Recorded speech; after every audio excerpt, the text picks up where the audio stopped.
What's up, guys and gals, and welcome back to the Nerd Castle. Today in the world of indie games, we're going to be taking a look at a title that we checked out when it was in demo format quite some time ago, but over the course of the last weekend. So here's this thing that happens when you're a YouTuber every now and again. So I'll cover a demo of a game, and inside Steam it'll say something like, coming soon, you know what I mean? And that leaves kind of like the release date up in the air. That's what happened with Heroes of Hammerwatch, is that I covered the demo, I liked the demo, I thought that it was fun, but ultimately the game came out a couple weeks, I think, after I covered the demo, and thus I wasn't able to cover the finalized game with all of the content released. And so today we're going to be doing exactly that, because since the last time we checked out the game, it's gotten content updates, it's gotten new things added to it, it's got a tremendous amount of content, but the reason why I'm actually doing another video on the game right now is because it ate my entire weekend. So I played this game for about 15 hours over the course of Friday, Saturday, and Sunday during my time off. And honestly, any game that manages to command my attention like that, I like to reward it with a video. That's a really, really good thing. So today we're going to dive into Heroes of Hammerwatch 2. We're going to play it for about 30 minutes. I don't know, as long as I feel like playing it, to be honest. This is one of those games that I get sucked into and I totally lose track of time while I'm playing it. It happened to me today. I was going to get up early this morning and I was going to record my video for tomorrow nice and early so that I wouldn't have to worry about being behind the 8 ball and everything would get covered. And then all of a sudden I looked up and it was 5 o'clock and I got up this morning at like 9 a.m. So, it's real bad the way that I've been sucked into this game. It's actually affecting my overall responsibilities. But we're going to play the game for as long as I feel like playing it here today. I'm going to talk about what I like about this game, what I think is cool about this game, why I think this game is relevant in the world of action RPGs and things that you might want to play. If you're into Diablo-style games, if you're into roguelites, if you're into dungeon crawlers, if you like games like Gauntlet, I think that this game is quite possibly the one out there that fulfills all that criteria and all that hybridization very well. And so if after watching this you wanted to get the game for yourself, you can take a look down below in the description. The game goes on sale reasonably frequently, so you should be able to pick that up there. And then of course you'll find a bunch of other spicy Nerdcastle links just in case you wanted to give them a click and feel the burn. But let's dive straight on into the game. So as previously mentioned, Heroes of Hammerwatch 2 is the sequel, or I guess the successor, to the very popular series of games Heroes of Hammerwatch. It's the sequel. As of right now, I think there's 3 games in the nebulous. There's Heroes of Hammerwatch, there's Hammerwatch 2, which is much more of an open world RPG than the previous game was. It wasn't as much of a dungeon crawler. It was a lot more of a RPG. But anyways, and then Heroes of Hammerwatch 2. Heroes of Hammerwatch 1, a very popular dungeon crawler that kind of blew up on Steam because it landed right inside that perfect window of when indie games were first starting to come out. It had the benefit of being one of the first indie games to have really good Amiga-style graphics. And then from there, the game itself was just highly enjoyable. It had a really good sound palette. It had a really good color palette. The gameplay felt very good. Heroes of Hammerwatch 2 is in every way much more like Heroes of Hammerwatch 1 than it is Hammerwatch 2. And I know that was a complicated sentence right there, but it's not going to be relevant for much longer. In Heroes of Hammerwatch 2, you are an adventurer that lands on foreign shores. You get sucked into intrigue and a village that's been wiped out by cultists that live underneath the village inside of a giant cave. And as the hero, it's your responsibility to go down there and clean them all out while gathering up crafting materials so that you can build up the village, which will give you access to much more awesome equipment and give you access to all kinds of roguelitified bonuses that you'll get on other runs. The game does have a ton of classes inside of it. I don't even know how many classes there are, to be honest. I think we need to get out of this run before I can check and tell you, but there's 6 or 7 classes. There's multiple flavors of melee, there's multiple flavors of caster, there's also a ranger up in there, just in case you like to use bows and crossbows and stuff like that. And the nice thing about this game is not only do all the classes play distinctly and differently from one another, they all kind of have different strategies when it comes to crawling through the dungeon, but the game actually wants you to go through and play all of the classes on your campaign due to the fact that as you level up your classes and as you do hidden achievements inside of the game, every single character that you have, regardless of their class, gets bonuses from all the other classes that you're leveling up, thus adding a ton of replayability if you're the kind of person that likes to min-max out your character and make it so that you've unlocked all the things items, and you've gotten every single like perk, and you've made your class as strong as you possibly can. This game definitely makes that possible through its metagame elements. Right now, I'm reasonably deep into my first campaign. So right now, what level is I'm a level 14 wizard at the moment. I know you're all gobsmacked. You were probably expecting me to start this video off playing the Paladin, but I played the Paladin a ton when I was playing for the demo and getting that video ready. So this time around, I wanted to do something a little bit different that is not normally... Am I silenced right now? I'm super silenced right now. Unfortunately, they have sealed my gob shut Neo style. And how will you cast without a mouth, Mr. Anderson? Not at all. I'll just run around squealing and hoping that you don't smack me through my flimsy robes. But as I mentioned, I'm playing a wizard right now, and actually, I think I'm about 16 hours into the game, and I haven't even unlocked multi-classing yet, or I guess like class specializations yet. So each class also branches from what I can tell, so I kind of spoilered myself a little bit and took a look to figure out like what I was building towards, what I was working towards. There's a lot of buildings and a lot of upgrades in this game, and I wasn't sure which ones to do next. But anyways, you can actually split your class too and become like a more specialized version of your class, basically, on top of the classes that already exist. And that furthermore makes your class play a little bit more differently, which I think is really absolutely great. And so this game comes strapped with like, so the gameplay in this game is actually pretty simple. It's not that complex of a game. Your character is basically only going to have like 3 or 4 abilities while you're playing through the game. Your abilities are determined by the weapons that you have equipped, and then from there, they're also determined by your metagame progression. So my wizard right now, I'm using a fire staff. I'm a big fan of flamethrower wizard builds when I play action RPGs, things like Diablo, things like Titan Quest, things like, you know, Loki, Path of Exile, all those games. I very much prefer to play like flamethrower classes. I really like it when my class just has like a channeled ability where, oh my god, there's so many in there. Okay, yep, that almost backfired on me horrendously. I've never seen this room before, and I've never been to this part of the dungeon. It looks like there's a spot I can hide down here. I'll hide down here and just get myself into position. And then I've got a perk right now that makes it so that if I rapid fire cast 3 spells inside of like a certain time window, it'll actually deploy, I'm gonna flamethrower this thing right here, it'll deploy a crystal on the field of battle that does like a giant AoE. One of the reasons why your character is so simple in this game and only has like 4 abilities is because you get a bunch of other abilities that will trigger left and right basically off of the relics that you get during the course of your run. And the relics in this game are exactly what you would expect. It's exactly like the Binding of Isaac or Slay the Spire. When you get a relic, it changes the way that your character kind of interacts with the game world. And so there's my prism right there in case you wanted to see what that looks like. I'm getting gnawed on right now though, and my HP is awfully low. I would like to not get hit anymore. Can we do that for a second? I gotta sit here and regenerate HP because this game does give you a Dark Souls style flask that you can drink out of to get your health and mana back. The problem is with my current relics, my health and my mana have gotten so inflated for this part of the campaign that my potions basically just do like a tiny little drip to my HP and mana. And so even though I'm out of flasks, it doesn't really matter because the flasks don't help me that much where I'm sitting anyways. On top of your trinkets that you get right here, you can see here, this is about a 2-hour-long run at the moment that I haven't died during. If you die, you go back to the beginning and you've got to start over. But in my 2-hour run, these are all of the relics that I have picked up. They go just like Diablo from normal quality to like magic quality to rare quality to epic quality. I don't know if there's legendary qualities laying around anywhere, but I haven't seen them as of right now. I'm going to throw a fireball over there. Yeah, eat this fireball, bro. Taste this flame. Yeah, taste the power of the crystal.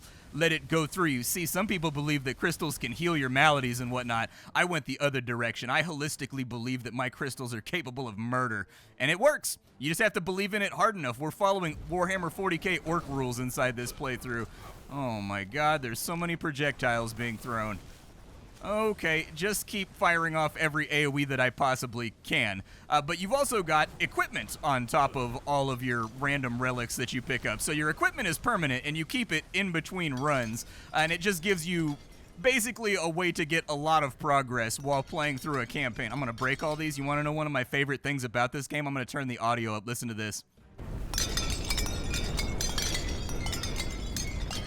Oh, yeah, dude, that's that good shit right there. That right there is basically audio meth. Like, you can't put it down. I'll give it to you one more time.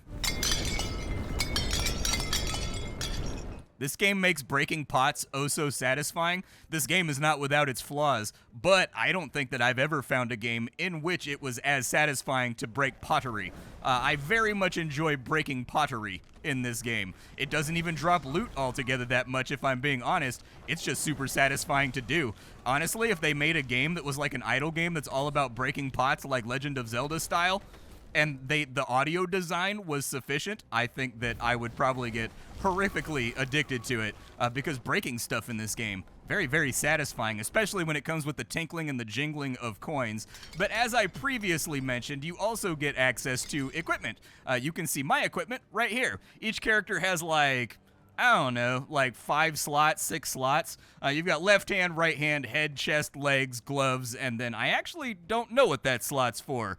I have not gotten any. I'm guessing it's for titles. I've read that you unlock a thing later on in the game where you get titles from doing certain achievements as certain classes, and those give you like flat stat boost, basically. I'm guessing it's the slot for my title, but I haven't unlocked any titles as of right now, 16 hours on into the game. But that might sound like a bad thing, but it's actually a good thing because the game is still unfolding mechanics in front of me, and that convinces me that there's even more mechanics further on into the game that I'm going to get to interact with when it comes to actually increasing the capabilities of my character. And so that gets me pretty excited for the future. Breaking these guys down right here, we've got like a wand right there.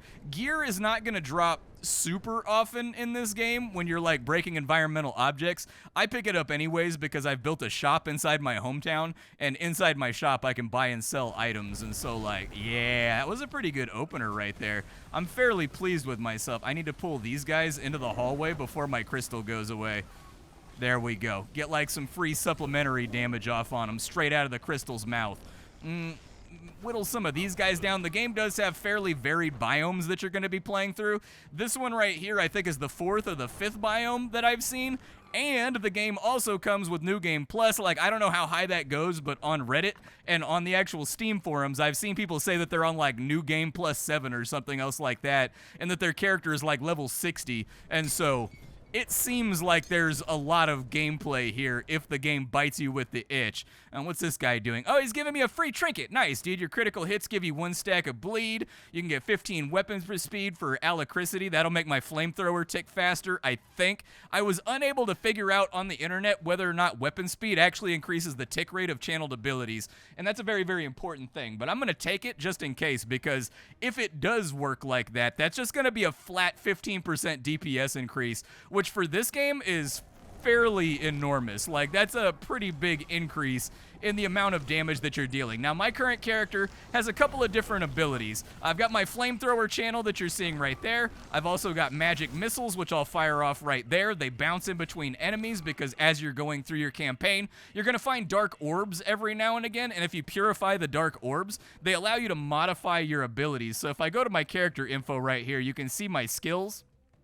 This right here, you get modifiers to these when you purify the dark orbs. So currently my magic missiles, they have 2 extra missiles and they bounce 2 times after hitting enemies, which means that this ability is hands down my highest single target DPS, because I think the bounces can actually hit the recipient of the initial hit as well. And so like these magic missiles are basically the only reason that I can kill anything that isn't a mook mob. I've got a fireball. My fireball is 50% larger from purifying orbs, and it bounces twice and explodes each time that it bounces when I throw it. Arcane Intellect, I've got 20% extra mana, and I've got 20% extra intelligence from that. Intelligence basically just makes every aspect of your spellcasting better. And I've also got an ability called Barrier, where I passively, every like 4 or 5 seconds, I generate a layer of magical shield around me that makes it so the next hit is reduced by 40% of its damage, which is meant to make up for the fact that the wizard is very, very squishy when you first start out. Don't expect your first couple runs on the wizard to go very well, because he gets absolutely thumped when an enemy hits him before he's got his barrier. But once he's got his barrier, you can kind of pay attention. You see how hard I got hit right there? You see that? That's why you got to stand here and wait for your barrier to come back. Now that my barrier is mostly regenerated itself, I feel a little bit safer. I need that stuff out of the way. And enemies up against walls, dude, my bouncing fireball does so much damage to enemies that are up against walls, it's great. I'm gonna break all this stuff inside of here.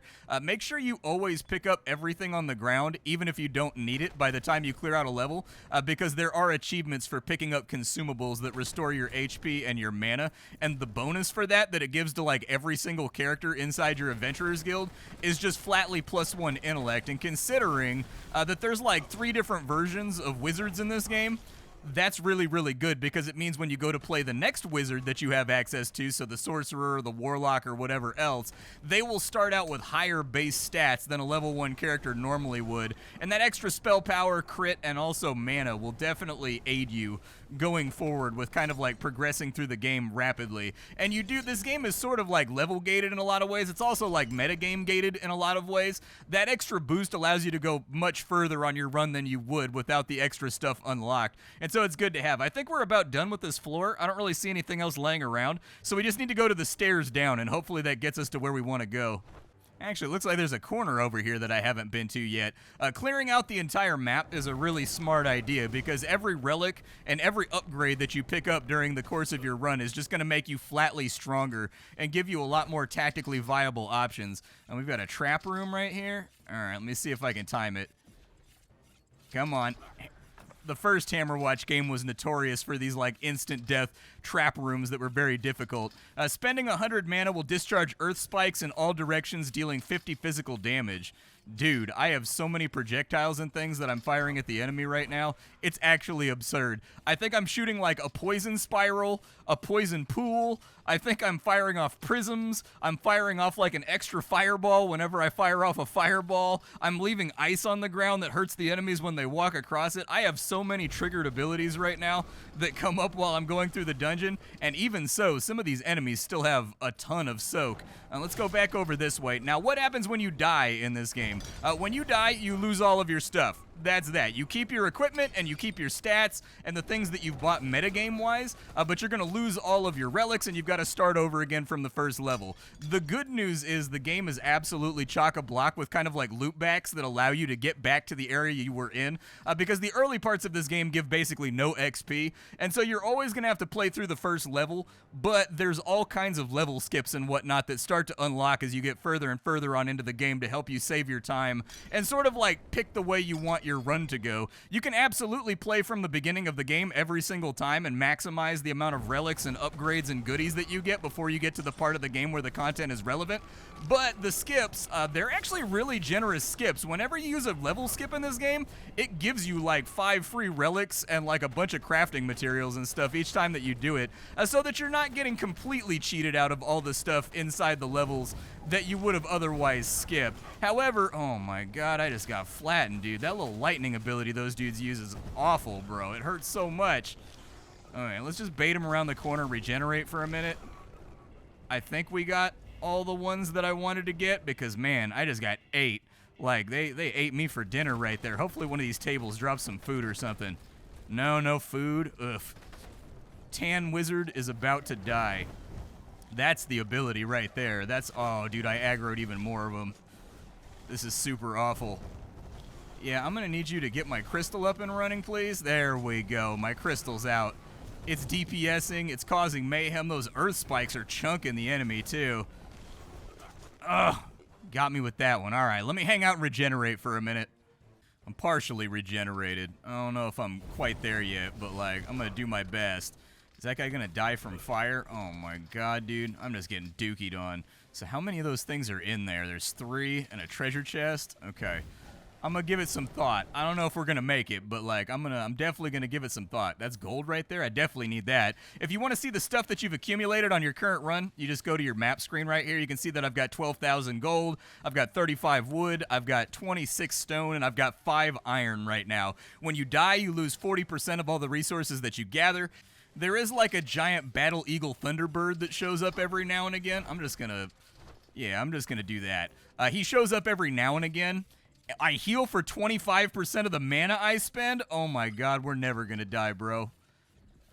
Did that turn off the traps? It did not. I'm just gonna dash through because my HP pool is so ridiculous right now that it doesn't matter. But the giant battle eagle falcon thunderbird thing that shows up, you can give him half of the resources that you currently have on yourself, and he'll take them out for you so that you don't lose them if you die.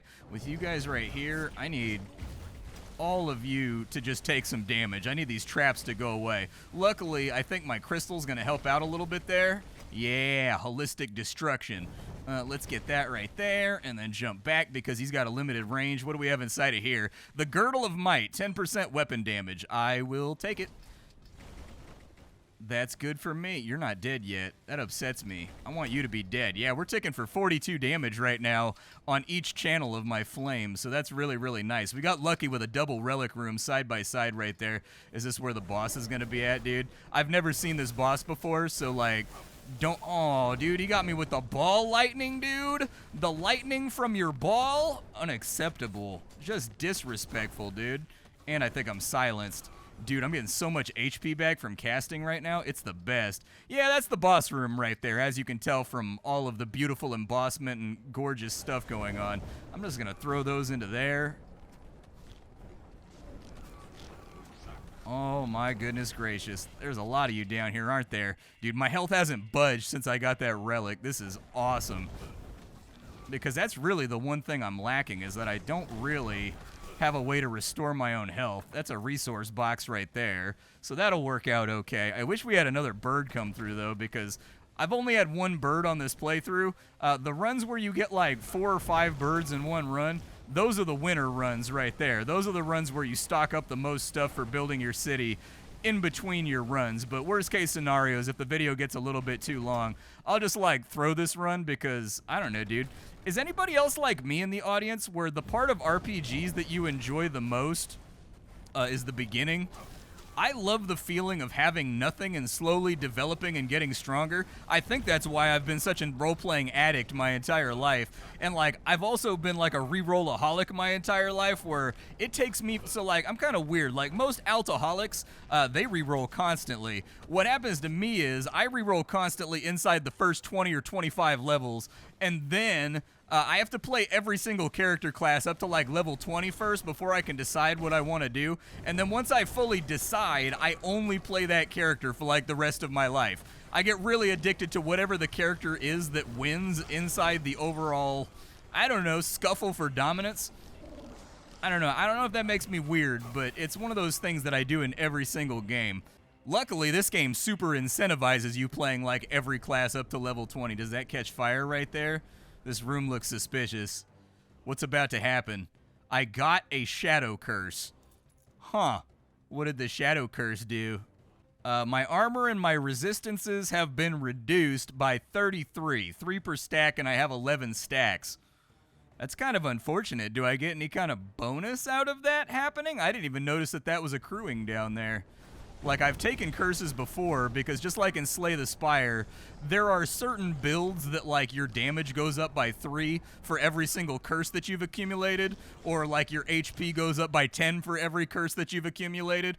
And so, like, I don't think I'm getting any benefit from this, but still, yeah, I'm going to open on them real strong. And then if I can get a crystal inside this little enclosed room, we're about to deal so much damage, dude. Hell yeah. That's the good stuff right there. Ow. Lightning in my face. Would you like to die? Yeah. I'm going to take that jade tablet right there so I can get 500 bucks. And what's going on with the lectern up here? Can I do anything with that? This game is like super full of random things that can spawn on your map. Everything from merchants to vendors to like every now and again, I'm just going to put that right there. Every now and again, you'll get like an obelisk that gives you like a 10-minute buff. There's the giant Thunder Eagle Falcon Bird thing that's like cruising around. Basically, there's all kinds of random stuff that can happen on your runs, and they all give you like positive or negative buffs. And even the negative buffs you can kind of trigger in ways that are useful. Just keep firing magic missiles. Oh, we found a secret room. Hell yeah. This crystal right here, because you open up secret rooms 90% of the time by just damaging them, that crystal AoEing all over the place when I cast is probably responsible for like 80% of these secret rooms that I find. A powerful heavy crossbow. Okay, not useful for my class, but useful for somebody's class. I'm gonna throw that in there. Yup, just keep them whittled down. If the enemy has like a red ring around their feet, that means they're an elite. There are a bunch of relics that give you like fat bonuses for killing red ring enemies. I don't have any of them on this run, but I have had them in the past, and they do all kinds of fun things, like make it so that you get like an extra 100 gold for every elite that you kill. Whenever you kill an elite, you like get some health back or something. There are lots of ways to play around elites, especially as they become a lot more prolific as you get further on into your run. That's an XP scroll right there. It gave me 9,600 XP. One of my complaints about this game is I haven't figured out a way to get an XP bar that's actually on screen so that I'm not constantly checking my character tab over here to feel out how far I am into my next level. Hopefully they add that. I would very much like that to be a thing. I like to have an on-screen bar that I can see. Just keep mashing through them, dude. There you go. That's that good stuff. Anything on that table? Nope. Nothing on the table. I don't really need that, so I'll pick it up when I need mana in just a minute. Yeah. Good, strong, immolative open on that one. Cool. We good. I'm just going to keep spamming spells, though, because I need to get my health back. And we've got another resource box down here. That's good. That'll be helpful. Just throw fireballs all over the place. It's the old wizard's trick, man. We could try to think our way through this situation. We could try to diplomat our way through this situation. But at the end of the day, nothing solves a problem like a clever application of 8 to 10 fireballs to the face. That's a well down there. It refills my flask, which will give us a little bit more wiggle room. Man, they're putting down all kinds of dead zones right now. I fear for my safety. Hey, but we got a healing fish right there, so that'll be good. Let me get my flasks real quick. The flasks aren't really going to do that much for me because I haven't unlocked the alchemist yet, because it requires a tier of material that I haven't gotten to yet. I kind of sucked when I first started playing this game, and so my city is super well developed for like where I am in the game's progression right now. But I've kind of run out of upgrades to play around with until I make it further on into the game. So I've got to like knuckle down at the moment and get good. There's one of the evil orbs right there. Let's go purify it real quick for a bonus. We can reduce our spell cooldowns. We can get 20% more armor. We can get ice resistance. Or we can make it so our fireball slows the enemy. I'm going to do that, hoping that the slow stacks. Whew, that was a close one right there. They're not really giving me anywhere to run to, though, with these enemies. Nowhere to run to, nowhere to hide. Ow! Oh, I didn't mean to use my potion right there. That was a fat finger. I didn't mean to. It's fine. Like, we were missing a lot of health, but I would have preferred to cast my way back up to max health. Okay, he's down. I'm going to break all these tables real quick.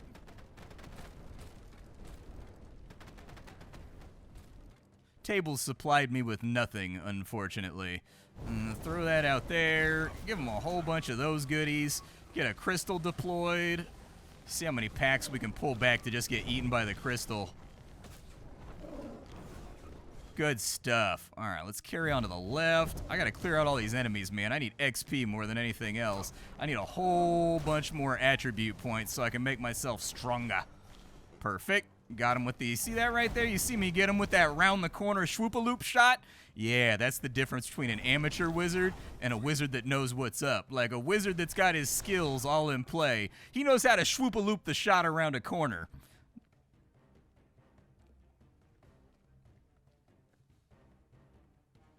And I believe we've run out of roads, so I almost universally die the first time that I fight a boss in this game. So I'm going to cross my fingers. But the bosses in this game are actually fairly challenging. I can only think of one boss that I've seen so far that was easy. The rest of them almost universally like wiped me on my first try, and then I had to like do it again, recognizing what the strategy was. The Serpents of Demise. Okay.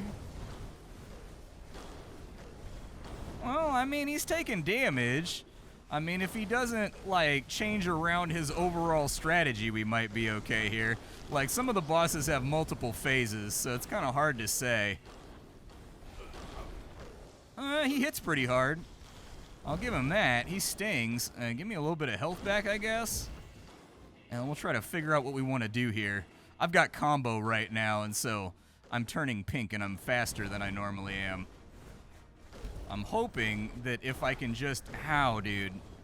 If I can just keep firing magic missiles and not run out of mana, I can just heal through all this. We've got him at half health. If he's going to do something wild and crazy, it'll be now. Did we kill one? It's like a Hydra, so I don't know if we can kill one or not. Ow. Oh, I'd also rather not deal with that. Okay, just keep spamming spells to get health back. I'm going to fall back across the arena. Although it doesn't look like it's saving me right now. Ow. Woo. Those little oh, no, he does the Cthulhu thing. Ah. Okay, yep, he's got death gaze or whatever. I suppose that's fair. Just keep spamming spells. Man, that thing, like, follows you, dude. That's brutal. Like, it's so hard to dodge because it follows you everywhere you go. That one just pulled a 180 a second ago and turned around to hit me.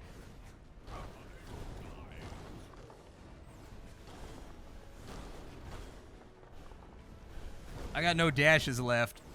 Ugh, okay, okay. Just stay on him. Oh, Cthulhu Beam. If I can just avoid getting hit for a little bit, he said as he got smacked. Oh no, I fat-fingered! It's safe to say that I'm panicking a little bit right now. I'm a little bit scared for my safety. I have no dodges left. Those faces, oh, they're both doing a death beam? Oh my god. You guys are just animals, bro. Ah! Okay, that's a hard boss, and that's double heartbreaking because look how low we got his health down to on the first attempt. If I had one more potion, dude, if I hadn't fat-fingered that potion in the previous room, we would have been good, bro. We would have been solid. Back to town. Back to town in my walk of shame. I actually did not get that much currency on this run like I did. Actually, no, we got like 30K, dude. We did okay. So it's going to take away depending on how far you go. Oh, that's the resource I need to build up and make my potions and stuff stronger. Nice. As you can see, you get a ton of bonuses for everything you do throughout your run if your city's well developed. So at the beginning of the game, you're just going to get money and wood. And as you unlock upgrades, you're going to start getting drops off the enemies that are worth a certain amount of money.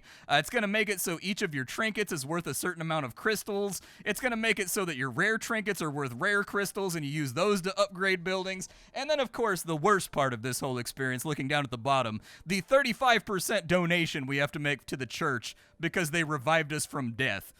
This is my town right here. It's kind of going to take a while to go through everything you can do inside of here, but let me give you a fast tour. So left-hand side, we've got the magic shop. This is the place where I can use all of the relic shards to upgrade various aspects of, so there's a training field. The training field tends to, like, I mean, everybody benefits from it, but warriors benefit from it the most.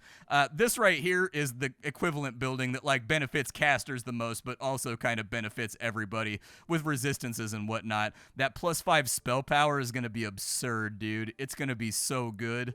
Oof. There's also a place over on this side where I can enchant my equipment, and you can upgrade its quality so that it gets stronger and gets new affixes. You can come down here. This is the potion lady, but I haven't unlocked her next tier, but I'm guessing it's going to make my potions better and also let me carry more of them. This guy allows you to buy and sell based on his tiers. You can buy and sell different resources that you might need for building up your city. Over here on this side, we've got the item shop. The item shop does exactly what you think it does. It allows you to buy and sell equipment that you've gotten on your runs, and then also kind of fish for things that just make you sort of stronger. Right now I'm looking for anything that gives me fire damage. That's what I would prefer to have anyways, and it'll have a little symbol of fire with a percentage next to it. This is the blacksmith. You can upgrade your gear here. Every piece of gear has an eye level. The stats are a direct sort of linear reference to its eye level, and so everything in this game can be upgraded a couple of times in order to give you a couple extra eye levels in case you can't find that upgrade that you want, and then it just makes the item stronger flatly until you find the next upgrade. The armor over here, he allows you to upgrade like your attack speed, your armor, things like that. And then this right here is actually where you can get unenchanted, simple stuff of the type that you like. This is a system that allows you to basically fish for crafting the item that you want. You can kind of custom make your own item from a default white item. You can upgrade it to green, then upgrade it to blue, and kind of see what you get out. You can play with the stats a little bit. This is the tavern. It allows you to unlock pre-raid buffs. So before you go into the dungeon, you can eat one item and you can drink one item. And the buffs they give you are fairly considerable. You won't want to leave that behind. This mirror right here just lets you change what your character looks like. You can customize him around and make him look like whatever you want him to look like. And then up here is the training field. And this is basically the same thing as the magic shop, just for developing your talents and whatnot and getting stronger. I need the 4th tier of it, though. I don't have that yet. And then this guy right here allows you to spend your attribute points that you get from leveling up and doing achievements to increase your base attributes and make yourself stronger. This guy over here is mostly like movement stuff, like movement speed, more dashes, more dash recharge, that kind of stuff. So for right now, let's go ahead and we'll take our goodies. And this guy is the architect, or like the mason. He'll allow us to build new buildings. It looks like to my eye that I've got enough right now to make some stuff, but not a lot of the things that I want to make. So what I'll do is I'll unlock the apothecary, because one sticking point for me is that my potions have been under-leveled for a long time, and so that'll probably make my life a little bit easier. We can also upgrade the guild hall to level 3, which will give us our class masteries, which is something that I've been waiting for. And every single building that you buy and upgrade does get a new graphic, and your city actually becomes pretty dope as you get further on into the game. Like, the one thing that I think this game does absolutely fantastically well is that it is just absurdly gorgeous. It is stupidly gorgeous. So my class promotion, I can be a conjurer, which gives me haste. You gain a temporary buff that increases your weapon cast and movement speed. Okay, for 8 seconds. That might be nice. We also get an enhanced physique passive. We get extra strength and dexterity per level up. Okay. We can go to transmutation. Wait, which one was I on right there? Transmutation. So evocation. We can get meteor shower. That's an old wizard classic right there. And we can get Incanter's Cadence, which each stack of Incanter's Cadence, when you cast a spell, lowers your mana cost, makes you cast faster. Okay. We can also do Conjuration. We can get Hydras. Oh, dude, I want the Hydras super bad. I'll probably do the Hydras, man. And then we conjure a magical sword that follows us at all times. Yes, I believe that this is the class that I would like to be. I am now a conjurer. Hell yeah. Where my Hydras at? Oh, there's my little magic sword following me too. Hell yeah, dude. Pet classes are usually not good in games that have like terror levels or whatever, but like, I'm gonna let it ride. There's my Hydras right there too. Sick, dude. If I put them up by the training dummy, let's see how much damage they do. I think there's a training dummy up here. There is a training dummy. All right, Hydras, get him.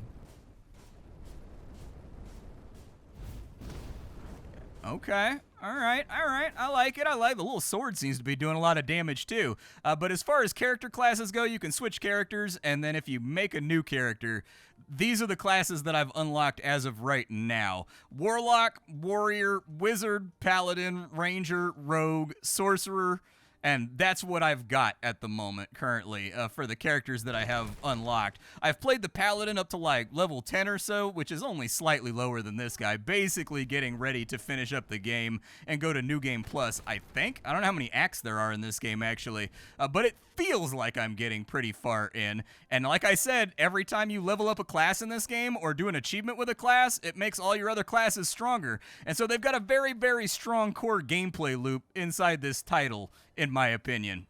But yeah, we'll get to my thoughts on Heroes of Hammerwatch 2 now that I think we're kind of closing in fast on the end of the video. I know what I liked in this game, and I know what I didn't like in this game, so this should be a pretty fast process. I think that on the good side, you will be hard-pressed to find a game that's more aesthetically pleasing. Like, for me personally, this is what I think every video game should look like. An utterly fantastic Amiga sort of looking game with modern bloom and modern effects going on top of it to just make it look utterly gorgeous. The game drips with style. It has a fantastic color palette. The sounds are snappy, punchy, well-chosen, plosive in all the right ways.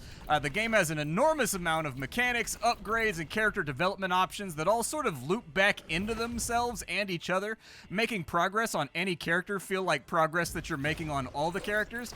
The settings menus are expansive. They allow you to customize everything from the UI to the display to the representation of the UI to the way that you want the game to look. They've got all kinds of filters. They've got CRT things going on. They've got edge blurring. They've got vignettes. All of it is optional. You can make this game look and feel and have a UI that looks the way you want it to look. You have a fat chunk of options there. Inputs to this game, they feel good, they feel snappy, they feel responsive, the abilities feel powerful. You can definitely tell the difference between a good player and a bad player in this game too, because dodging, movement, being able to read what's going on matters. The game sort of like sidles up to bullet hell territory from time to time, and that's where the skill starts to matter. Every character in the game plays distinctly from the others with their own abilities and options, which means that you have a large amount of variety, and I think that the game's big amount of New Game Plus options mean that if you get addicted to this one, you can drop a lot of hours in this replayable little title. On the side of things that kind of bothered me, mostly early game stuff, to be honest. So character equipment takes a long time to start dropping, and once it does, you still don't get that much loot on each run, so it can be kind of hard to get the item you want. The blacksmith largely solves this. Once you have the combination of the blacksmith and the enchanter, you can start making your own gear that fills in the slot that you need with the stats that you want by just spending money. But there was kind of like a dead period for me in between those two crafting stations where I didn't have them both unlocked, where I was totally at the mercy of the game's randomized drops, and I could just not get the things that I wanted for the play style that I had. Early game resource generation for building up your city can feel a little bit slow. Like usually after an early run, you'll have enough to unlock like one building and like 2 or 3 meta upgrades that make your character a little bit stronger. A lot of these problems get a lot better once you hit around level 10 and you have a lot more buildings built that are like buffing up your generation abilities to get more stuff on each run. But this game is definitely a slow burner to start out with. Early game relics, they don't feel crazy build defining. You don't get a lot of loot. There's not a lot of ways to solve that scarcity until you hit like level 10-ish is when I felt like the problem went away and every run started to feel like much more meaningful and much more progressive. My advice there is just to keep pushing at it, and eventually the game opens up at level 10 and you'll have access to a lot more skills, relics, abilities, unlocks, crafting options that will let you flesh out your character and clack him out more satisfying. And so I do think that pacing, the early game pacing, was this game's main problem for me. It takes a little while to get to the nougaty center on this game, but once you get there, it's really, really good. From there, I felt like the game kind of had an inconsistent difficulty curve. Depending on the unlocks you select and the order in which you select them with your limited resources, you will absolutely feel it. Like maybe I just picked bad upgrades when I first started out, but you will definitely feel when you hit the wall with your metagame progression on some runs, and at that point all there is left to do is just kind of die and then grind out a few more runs until you stumble upon the next defining unlock that lets you punch through your skill versus difficulty wall.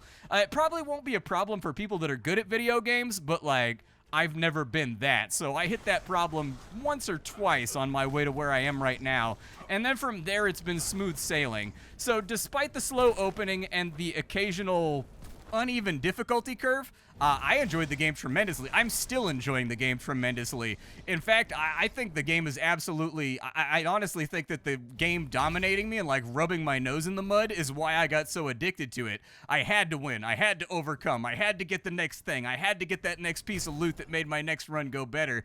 And I think that the gorgeous graphics and snappy gameplay and the fun metagame progression smoothed out a lot of those frictions, I guess, for me.